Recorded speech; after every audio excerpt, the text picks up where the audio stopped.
Alright, let's break down the whole government shutdown thing in the US. What it actually means, why it keeps happening, what it could mean for you and me. So, when you hear government shutdown, it sounds dramatic, but it's actually a pretty specific thing. Basically, the US government needs Congress to pass bills that fund its agencies and programs.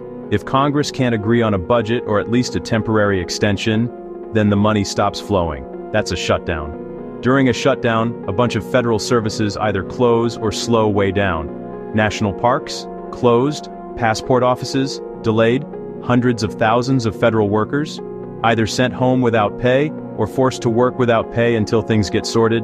Air traffic controllers, TSA agents, those folks keep working, but often without paychecks coming in. Why does this happen? Honestly, it's mostly about politics. Congress is supposed to agree on how to spend the government's money every year. Different parties, or even different factions within the same party, can't agree on what should be funded and what shouldn't. Sometimes it's about big issues like healthcare immigration. Other times it's just plain old political brinkmanship. Let's look back at a couple of examples. In 2013, there was a 16-day shutdown because lawmakers couldn't agree on funding for the Affordable Care Act. In 2018 and 2019, the government shut down for a record 35 days, the longest ever, over funding for a border wall.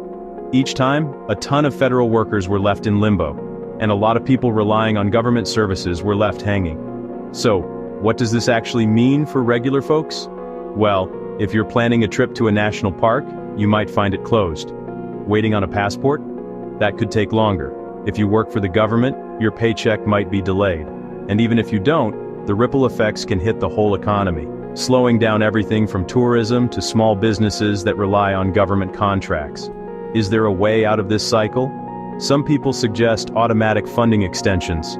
So if Congress can't agree, the government just keeps running at last year's budget. Others push for reforms to make it harder to use shutdowns as a political weapon.